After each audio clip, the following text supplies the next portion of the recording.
moderator is Ross Clifford. Ross is currently the principal of Morling Baptist College, and prior to that he was a solicitor and barrister, so maybe somewhat of the ilk of Geoffrey Robertson. We'll soon find out. But thank you, Ross, for taking on this role, and we look forward to the panel. Thank you, Peter, and welcome to the panel. John Gray is a well-known spiritist. He is a man who has his own healing centre, and John is a Reiki master and also communicates with Ascended Masters. And John, it's good to have you with us today. Peter Fitzsimons, of course, is known as a journalist, an author, TV, radio, new book out, Peter, Batavia, and available in the bookshops, Kokoda and the like, and I think fair to say, an acknowledged atheist. Of course. Yeah, of course, thank you. And Peter Bolt. You could say sensible. Sensible. And Peter Bolt is the head of the New Testament department at Moore College. He has a book out there, Living with the Underworld, and many other books. So thank you, panel, for coming. Great to have you with us. And let me start by beginning that when Michael Hutchins died, Jimmy Barnes wrote an open letter to Michael and to us all. And Jimmy Barnes wrote that, I look forward to meeting you on the other side, where we can share tales and new adventures. John Gray, fair comment, and if so, why? Absolutely. I'm sure he's looking forward to it, as we all are. Our basic ethos is that the other side is actually our home. That's where we come from. We are primarily spiritual beings, and we are having an existence on this earth again for whatever period of time we're supposed to be here. So absolutely, you certainly will meet him on the other side. And how do you know that? How do I know that? By many documented communications with the other side, by many, not only myself, but many of my friends, some are in the audience today, over many decades and even hundreds of years. So broadly, there is somewhere up there above us, there is a heaven, and that would be a Christian heaven, and down there's a hell, and that would be. Don't tell the Muslims that. But is that the way it broadly works? Broadly, just so as I understand where you're. Yeah, it's the universe. So, but broadly, there's a Christian heaven, so that if you're a good Christian, you go to this. No, I'm interested. Just so I know. But John's not a Christian in that context. John's coming from more a New Age perspective. So, right. John, you might describe what it is for you. What New Age is? No, what heaven is for you, what this dimension looks like on the other side. I'm not sure what it's looked like, because we don't, unless we've had first-hand experience in this particular lifetime and have come back, like many people have done, I can't personally say what it looks like on the other side. But we exist in a number of dimensions. We're not just this physical flesh and blood thing here. We're a spiritual being that there is a spiritual energy that drives us. Okay? The truth being that you assert that, but yes. Your evidence for it is completely zero, with respect. And can I just add, I was just looking, somebody sent me this morning, and I think it well summarises. I really want to do well in this debate. I don't particularly want to offend anybody, but not particularly. If I do, so be it. But that doesn't particularly bother me. But there is a professor in University of Vermont, Professor Nick Gatelli, and this sums up. This is why I'm not sure this is going to work. He said, academic debate on controversial topics is fine, but those topics need to have a basis in reality. I would not invite a creationist to a debate on campus for the same reason that I would not invite an alchemist, a flat earther, an astrologer, a psychic, or a Holocaust revisionist. These ideas have no scientific support, and that is why they have all been discarded by credible scholars. Creationism is in the same category, and that's broadly my view. I'd like to have a nice chat about it, but I would love to believe that when my time comes, I'll float off to some nice ethereal place. But the truth of it is, there is zero evidence for that. It's a very easy message to sell, and gullible people will take it on board. Okay, Peter, let me go to Peter Bolt, because do you agree with Jimmy Barnes' statement? There is something beyond this life. There is a crossing over. And taking up Peter Fitzsimons' response, well, what basis for that? Yeah. Well, I'm not sure about Jimmy Barnes' song. I like his music, and I've sung some of them myself, but I don't know about that one.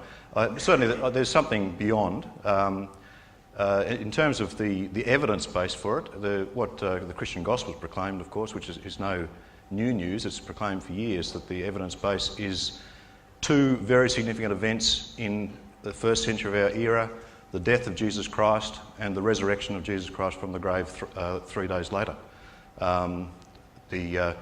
As best we can get the dates of it, the death of Christ occurred on the 3rd of April in our year 33, and the resurrection of Christ occurred on the 5th of April, AD 33.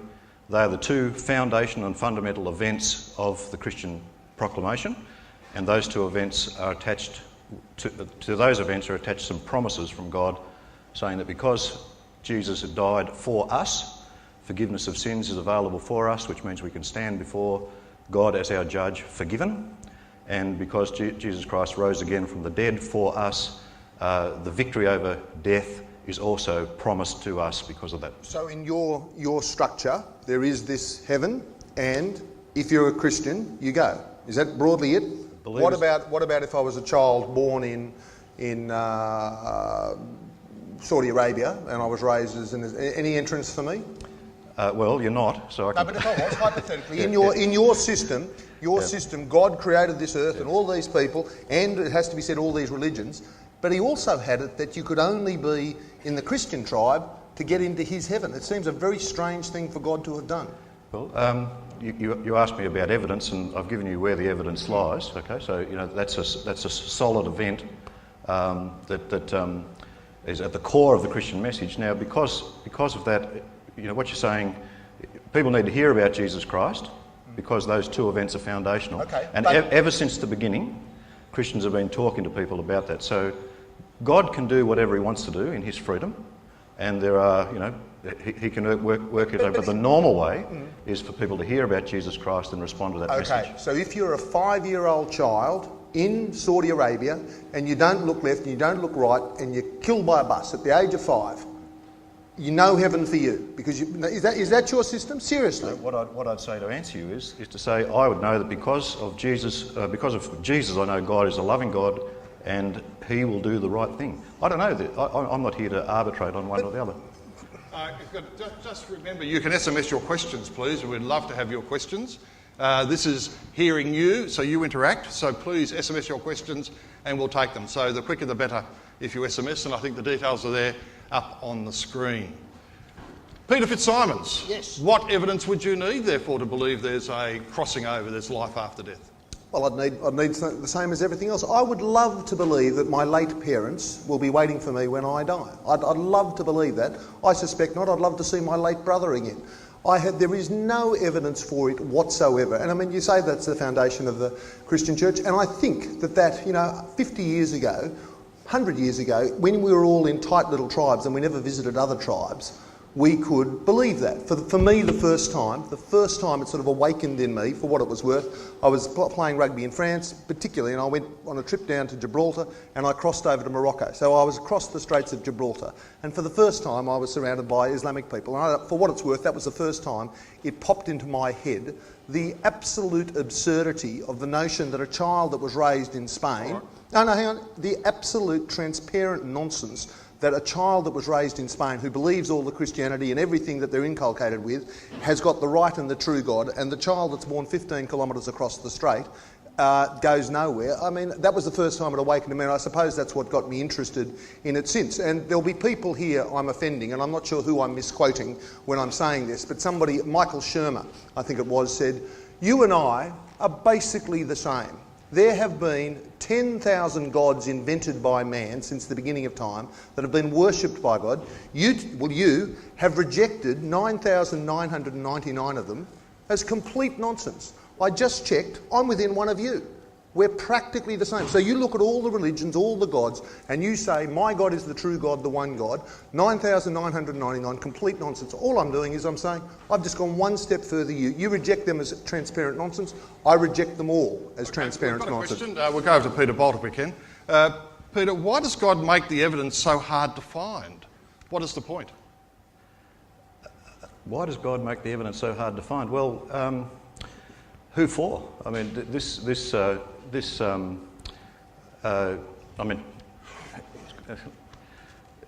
certainly people in this room have now heard some of the evidence, and so that's easy. The Christian Church has been proclaiming this for centuries. Why does he make it so hard to find?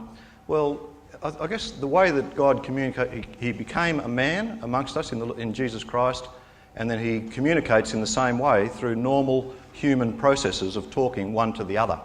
Now, why he's chosen to do that?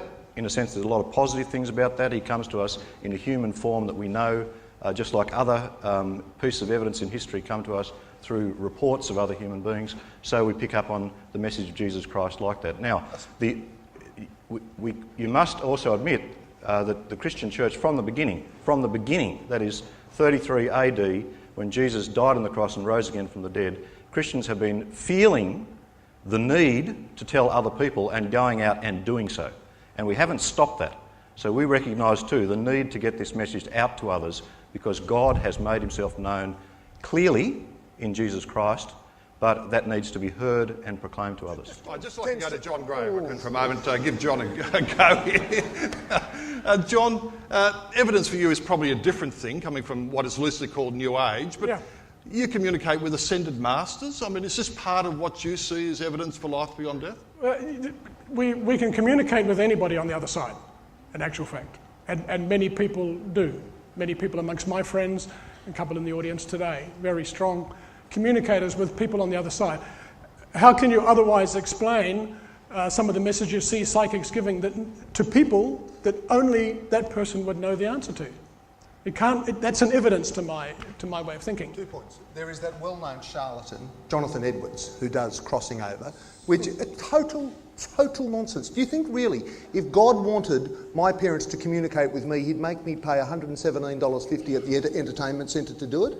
Or do you think he'd do it in a different fashion? That is pure snake oil salesman, that kind of stuff. It's been going on for perpetuity, where people take money from people, from seriously gullible people, to say, I can talk to your father or your mother. It is a transparent nonsense. And when you say, I have evidence. Well, it's not opinion. It's just straight common sense. Actually, I have written upon it. And if you Google it, he has been totally exposed as complete charlatanism. And when you say I have got evidence and you refer to your evidence, respectfully, it is only an assertion. It is written in a book 2,000 years ago, fair enough, and all the rest. It's not going to pass the evidentiary weight of a scientist or a lawyer or whatever. It's not. It's an assertion. It's a very, very colourful story, and I love the basic value, do unto others as you would have them do unto you. I believe if you embrace that value and live your life by that value, you can sleep in on Sunday mornings and not have to live with mumbo jumbo. Well, let's ask Peter. I mean, is it that sort of kind of evidence that Peter was saying just doesn't hold up, and it's kind of a mythology that works for you?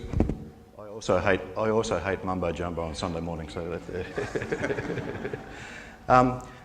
Well, the thing about evidence is, of course, in order to test it, you have to test it with the right tools, and so a scientist can't test claims of history because you can't put the history in a test tube or repeat it. So the sort of scientific method that goes on in a laboratory can't apply to questions of history. A lawyer might be closer to it because a lawyer is used to weighing up evidence that comes in human life, and it's all very well to say, it's a book written 2,000 years ago. Well, in fact, if the events occurred 2,000 years ago, that's when you'd expect the eyewitness reports to be written, and so that's actually no problem for me saying that. And of course, a historian wants to weigh up what the actual things, what the eyewitness reports were, what they were saying, what the circumstances of life were at the time. There's all kinds of ways that you go through weighing up historical records. And of course, if that's the evidence that's there, I saw someone the other day on climate change saying that there's a difference between a climate sceptic and a climate denier, because a sceptic is doubtful about the evidence but willing to inquire into it, but a climate change denialist refuses to look at the evidence that's there. And it's the same sort of thing with what we're claiming here, what I'm claiming here. Let me take up another point. Peter, you wrote on the Sunday Sun Herald that the Nelson surveys and the like showing 56% of Australians believe in heaven, and something like 37%. I'll tell you what I said. I was quoting The Good Weekend, and it was something about 56% of Australians believe in heaven, 42% believe in hell, 35% believe in witchcraft, 25% believe in spiritual healing. And I said, should these people be allowed to vote? And it's true. I mean, you believe in devil, you believe in God, you believe in witches. Please, this is the 21st century. Okay, Absolutely. Let's go to Peter. We'll come back to John. Okay. But let's go to Peter if we can. I mean, if there's a heaven, if there's a hell, is there a hell, and is there a devil, and should you be entitled to vote? All of the above. Well, it's an interesting argument because does that mean anything in the 21st century is better or more superior or righter than things that have happened in previous centuries? I'm sure that'd be a hard argument to explain. Just to say this is the 21st century really doesn't tell us much at all. I guess it's trying to say that now, if to take you back to to take us back to my two foundational facts: Jesus died for us, rose again from the dead for us, so that we can have forgiveness of sins and so that we can know that victory over life, victory over death is ours. If that's anchored in the first century, then that's always going to be out of date, because that's when the events happened. Just like any other history, just because we're in the 21st century doesn't change the fact that something happened in the 19th century, 16th century. But is there a devil and is there a hell, and if so, I mean, does that coexist with heaven? Sorry? Is that essential with there being a heaven, a devil, a hell? Well, again, those central facts about Jesus Christ help us to see who he was, that he was God the Son, manifested as a human being, and all kinds of other things follow from that. He spoke most strongly about there being a devil.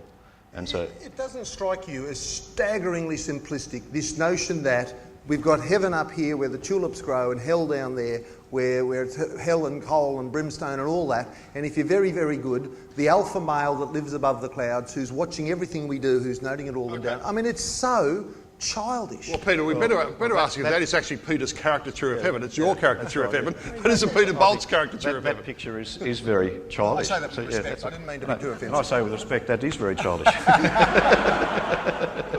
And it's interesting that the Bible itself doesn't, I mean, it does use sort of picture language for things, okay?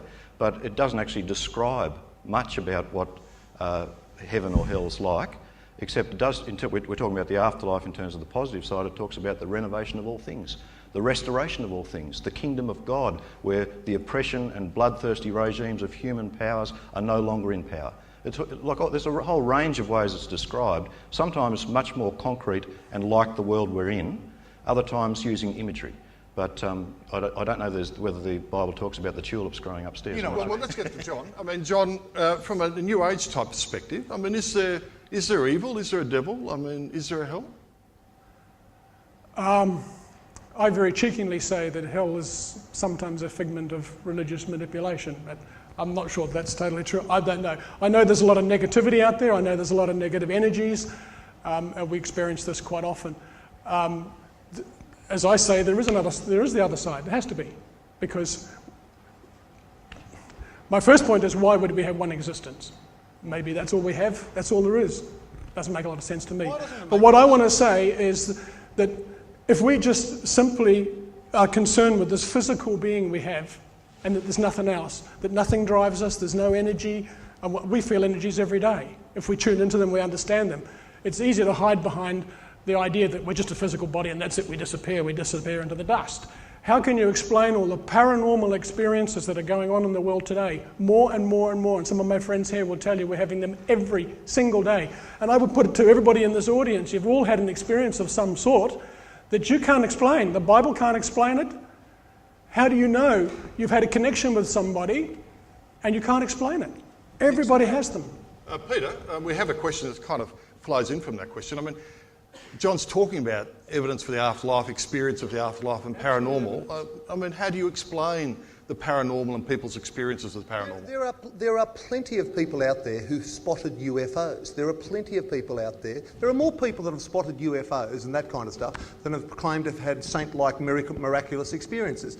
You know, since the beginning of times, there are things that happen that I can't explain, you can't explain, and the truth of the answer is, I don't know. Yeah. The other one that I love, Somerset Maugham, it's a great line in his book, Summing Up. And he says it's such a good line that I actually wrote it down. You just bear with me for 2 seconds, I'll find it, because again, it sums it up. See, I did come prepared. Here we go. They come from Somerset Maugham in his wonderful book, The Summing Up. The religions that men have accepted are but blind alleys cut into an impenetrable jungle, and none of them leads to the heart of the great mystery. It's a colossal mystery. I don't know what it's all about. Mankind, womankind, has never known what it's all about. What we do is we take our machete and we carve into the jungle and we theorise and say this is the way it's worked, and that becomes an organised religion. None of them lead to the heart of it, and if it gives people spiritual nourishment, I say good luck to you. But it is nevertheless a transparent nonsense. Okay, another question. In your new book, you talk about evil. It's based in some sense about Now evil. you've got my attention.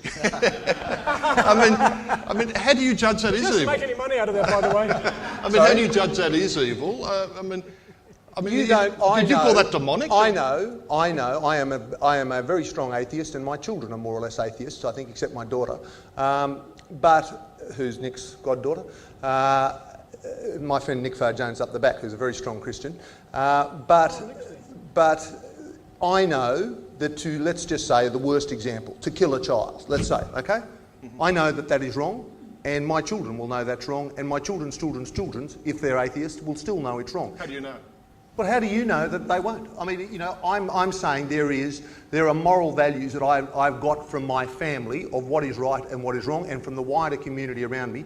I think in the Western world, Australia is one of the most atheistic nations in terms of church-going people, and yet we're as moral as any other society. If you look at what's been happening in the Catholic Church that's been exposed in the last little while. You know that the fellow, the Cardinal, what's his name? Cardinal Bernard Law. Read Mike Carlton in the Sydney Morning Herald. If you Google it, okay, the guy that presided over pedophile priests moving from parish to parish to parish. There's some question if he was in the United States right now whether he'd be arrested or not. Where is he? He's in the Vatican. Okay, so there is right in the very heart of organised church a demonic force, an evil thing which is pedophilia, and that's been flourishing right there in the heart of the Catholic Church for ages. And now the law in Ireland, in America, in other places is catching up with it, saying this can't happen. Well, we've got another question on that line. If there is no God, and I guess that's connected to crossing over, why should we expect people to behave morally? If this life is all there is and there's no sense of eternal... Because you get to the line from, was it Sting? I hope the Russians love their children too. I love my children. You all love your children. I teach my children to do the right thing. You teach your children to do the right thing. It's not that the religion has a mortgage on doing the right thing and the wrong thing. As I made that point then, and I absolutely mean it, if we can accept the truth of it, that pedophilia, in very limited part, but it has flourished within certain parts of the Catholic Church for centuries, okay, it's not therefore that being right in the very heart of a religion, bad things don't happen. It's interesting you use the language that. There you've got the demonic right in the heart of organised religion, because that reminds me of when Jesus arrived. He went into the synagogue and found demonic there as well, and this was a sign of how bad our state of life has got. It's organised religion, whatever that might mean, means a lot to all of us. I think the key thing for me is to think about Jesus Christ and that event of dying on the cross and rising again from the dead, and what that means. Now, lots of people have got it wrong, lots of people have missed the point, but what it's saying is we have a serious problem, demonic at its core, is to use your language, but the way what God has done to fix that up is through coming and... Let me come back, because, Peter, you've made Jesus and his death and resurrection central here. So let me ask both John and Peter, have they looked at the claims of Jesus, and do they see the same sort of centrality that Peter's talking about? We don't see Jesus. Of course, Jesus was here. That's a historical fact, and what an incredible, first of all, incredible human being he was, but he was a Christ in spirit. Yes, we know that, and he did some wonderful work, and he look what he led society into. Probably one of the most incredible human beings that ever walked the planet, let alone his spiritual connection. And I can tell you that a lot of people are not going to believe it, but we connect with Jesus ourselves. And when we're bringing through ascended masters, or of which Jesus is one of them, or the divine spirit, or any of the spirit realms that we tune into, we accept their So where do you read about Jesus?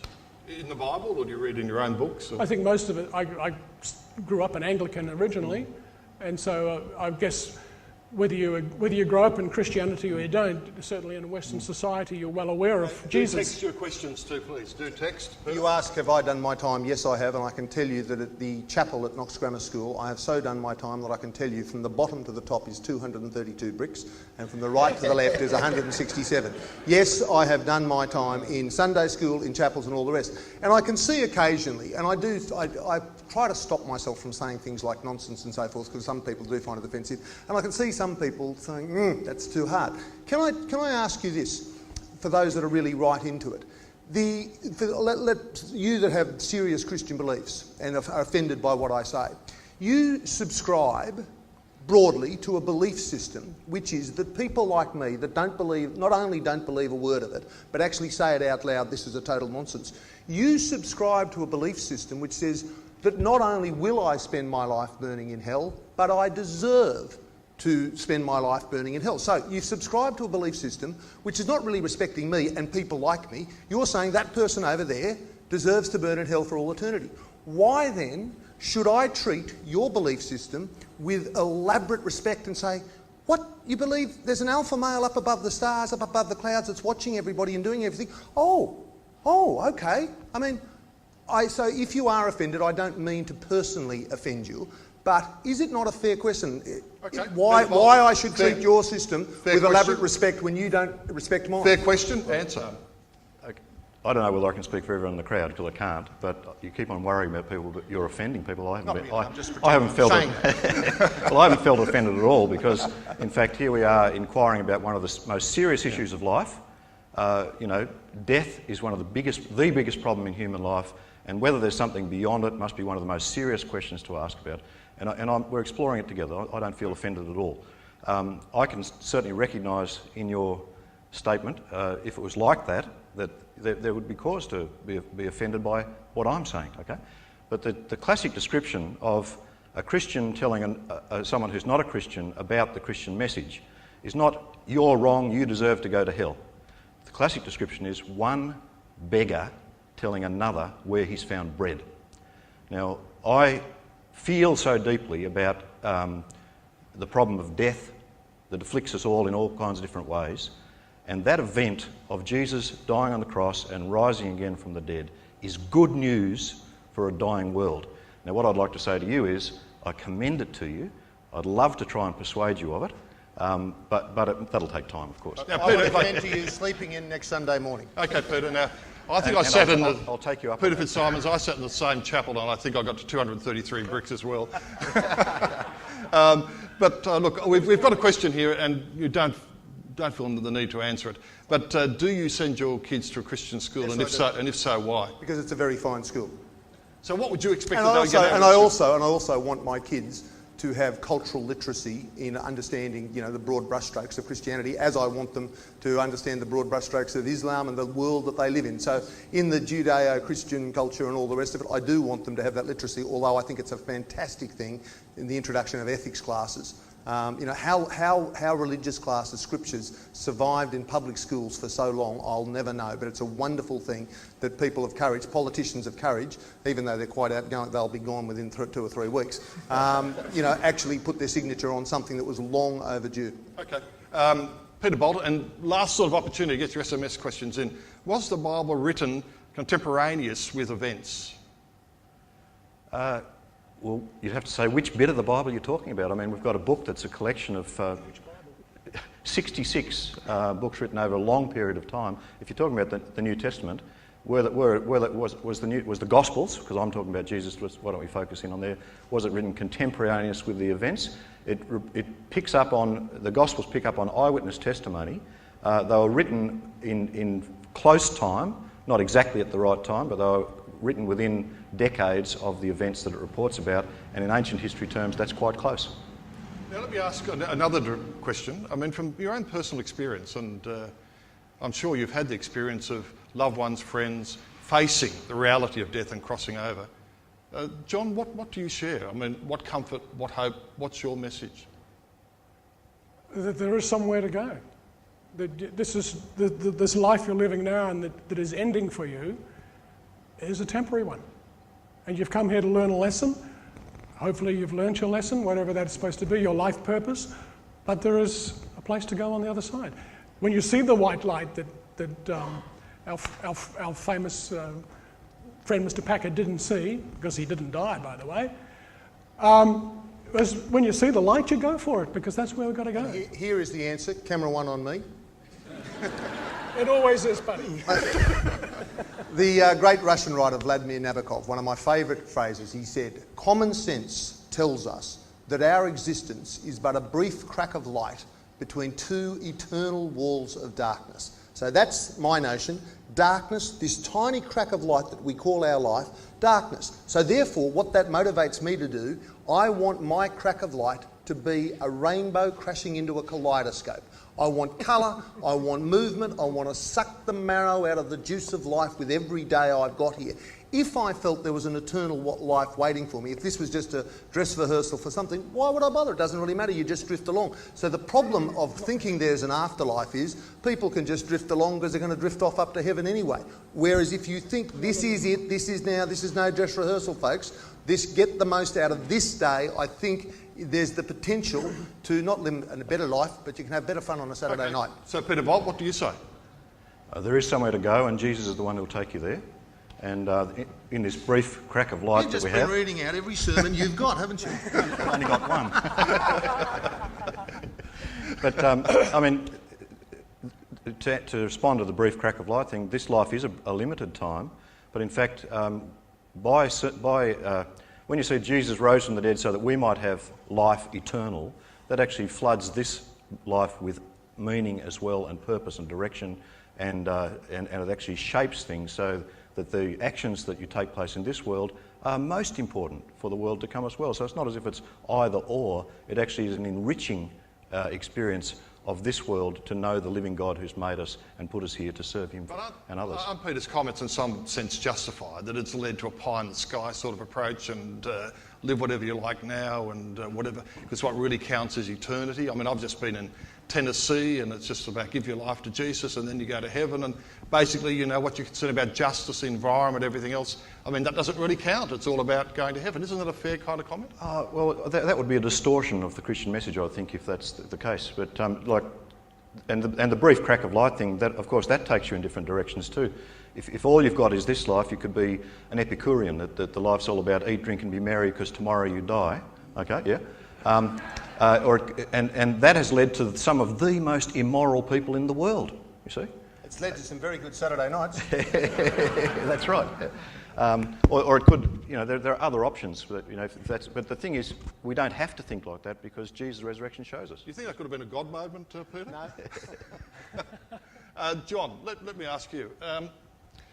When we're talking about crossing over, and we've been chatting about what happens when we die mainly, you deal with ascended masters. So when we're talking about crossing over, we're not just talking about life after death, we're talking about interaction with the experience of life after death. I mean, do you believe that those who have died watch us, partake in our lives now in any way? Absolutely. And how does that happen? Because we have them, those of us that are open to it and experience it and work with it, have connections with people all the time. And those that are crossed over, both relatives and you can laugh what you like about John Edward, but people like him have just brought incredibly good messages across to people that only they know. He's worth $380 million or something. Oh, Jeez, he's done well. Good on him. Better than playing football, I suppose. I'm not going to compare on that basis. Okay, so Peter Bolt, do you have a sense that those who have passed over or watch, observe, do they partake in our lives in any way? I don't feel any need to deny any of that in a sense. Because the Bible itself, in the history of Israel and in the New Testament times, there was this kind of thing going on. It never actually denies it outright, but it just simply says we shouldn't really have anything to do with it because we've got a word from God, and we should stick to that. So, do you believe departed loved ones are watching you, observing your life? How would I know? At that point, I'm agnostic. But this is the point. The difference with the way we think is that we work from experience. So when something actually happens to you, and I'll say again, many people in this audience will, whatever their belief is, will have had an experience they can't explain. And they've had a connection with somebody on the other side that cannot explain. Where's that coming from? You tell me. Before they understood it, about probably 200 years ago, they couldn't understand lightning. Yeah. They couldn't understand Yeah, thunder. today we're Okay, far now smarter so today. now all of those religions that were the lightning god and the thunder gods, they've died away because we understand that. Sure, there are things that we don't understand, but to immediately attribute it to the spirit world, it doesn't. I don't think it works like that. And Peter, why would God make the revelation in one person 2,000 years ago as to crossing over? You've made that the central focus, taking up Peter's point. I mean, why one event like that? I think the more important question for me is not asking why God would have done that, as if I can reason myself into God's mind and then explain why he does. But the more central question is, did he do it? I claim he did, and then we need to respond to that. So it's more a question about the empirical event. Jesus came revealing God to us, therefore we need to respond to him. Well, if someone's asked, you mean you might put it in the hands of a poor carpenter? A poor carpenter, yeah, but depending on what you mean by carpenter, because he was probably a stonemason, but yeah, I'll go along with that. Okay. Let me ask the three of you, in each of your cases, could there be a change of opinion? I mean, are you open to reconsidering your position? And if so, what would that take for you to reconsider? And we'll begin with you, John. In my case, it has always been the case, and everything I believe in is from personal experience. So if I experience something that I haven't experienced before and I can't understand it, then I'm open to hear what the answer to that is. Peter? Okay. My grandfather was I think it's fair to say, he was a very good man, but I think he was a bigoted Protestant. And it is said, it's cherished by the family, that on his deathbed he converted to Catholicism. He said he wanted to convert to Catholicism, and when they said why, he said, so that when I die there'll be one less of the bastards. It's a joke. It's a joke. It's okay. He was a bigoted Protestant. But no, the chances that I will embrace a belief in the alpha male living above the skies, no. And I seriously don't understand this. I seriously don't understand. Why was Mary married to Joseph, and why was she a virgin? Seriously, why? I don't understand. Okay, look, before we get to that, though, I mean... It's a good question. I don't understand Look, we will get to that, Peter, but I just think you've given a caricature of life after death which you can't own, and I'm not quite sure either of the other panellists are owning that caricature of heaven. Which Peter? Well, Peter and John. I don't think either are owning the caricature of some sort of heaven up there with flowers and whatever, some distant other dimension. I don't think, Peter, you're owning that caricature. I think you take a prevailing statement, which you could call heaven in Jesus' ministry, was the kingdom of God. And it was very concrete. What he meant by that was that this world, there's something seriously wrong with it. There's something seriously wrong with human beings. There's something demonic wrong with the world. And in order to renovate this world, he came to show us the way of love. He died on the cross. He rose again from the dead, and the kingdom of God was about the renovation of all things. Okay, why then was he fooling around in the modern age? Why is he fooling around with Aaron Badley's golf putt and letting 200 good people die in Christchurch? Seriously. I mean, Aaron Badley, when he got the thing, he tweeted the other day, it was in a terrific piece in the Herald. Matter of fact, I wrote it. And Aaron Badley said, tweeted out to the world, my parents' house has burnt down, but my photos have been saved, thank you, God. In the same week that Christchurch is just lies in total ruins. I mean, We've only got 5 it's minutes to go. offensive. 5 minutes to go, so we need to make this very brief. Well, there are a lot of difficult things in the world. That's what's partly wrong. The Christchurch, the floods, all these things we all are trying to cope with. But what they focus us on is that the serious problem in life is this death problem that we're here to talk about today.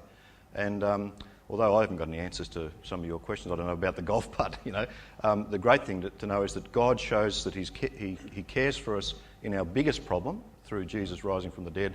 And the beautiful thing is when you're in relationship with him, he does care for your little problems in life too. In the Thornbirds, there was a terrible, terrible bushfire, and it's roaring towards them, and just then it rains. And the priest says to the female, in the film it's Rachel Ward, says to Rachel Ward, the beautiful woman, said, God has sent the rain and saved us. And she replied, who sent the fire? Okay, there's only a few minutes to go. Can I encourage you to go to this evaluation form? Please fill in It's going to be ugly. Please fill in as much information or as little as you like. You don't have to put your name on it, but you'd like to know more about these forums, then it'll be good to fill this information in. We'll give you more information about the forums, but also your feedback. We're new at this, and as you can see, trying to engage people from different understandings. So really encourage your feedback on whether this is worthwhile and whether you found it helpful in this particular issue, and take time to fill that in. And we've got about a minute each, Peter. And just remember, when you fill in those feedback forms, Fitzsimons has got a capital S and one M, and appalling is 2 P's and 2 L's. It almost feels like you want to be amongst the lions. So do fill that in. Now, we've got about a minute each, and literally a minute each. So like the opportunity of giving a summary for about a minute each. Right. And Peter, why don't you go first? I am, you are, we are Australians. We're all good people. Let's all live good lives. Sleep in on Sunday morning and embrace the greatest Christian value of all. Do unto others what you will do, have them do unto you. If you just get that, you don't need any of the mumbo jumbo. Thank you. Thanks, Peter. Peter Bolt? Okay. Yes, there is something more than this life. It's won for us by Jesus' death and resurrection on the cross. That's got a promise attached to it that anyone who wants to take hold of it can take hold of him and take hold of eternal life, and that will bring an assurance about the future that actually renovates and transforms life in this present age. John? There is life on the other side. Have faith. You will get there. When Peter gets there, he's probably going to come across an All Black, but that's his problem.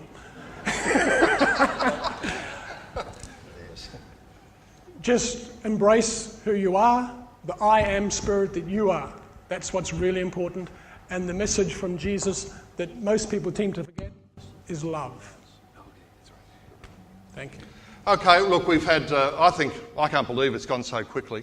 Thank you all for taking the time to be here and sharing in this. Really be good if you fill in the evaluations. You can leave them on your chairs or hand them in at the door, is that right? And let me just mention, you hand them in the door. Is that all I need to mention, folks?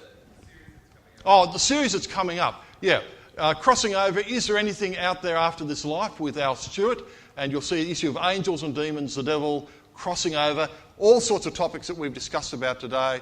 Open, free to come along and enjoy whatever your religious tradition might be. And I think it'd be wonderful. We thank these guys for coming out in the spirit of the day.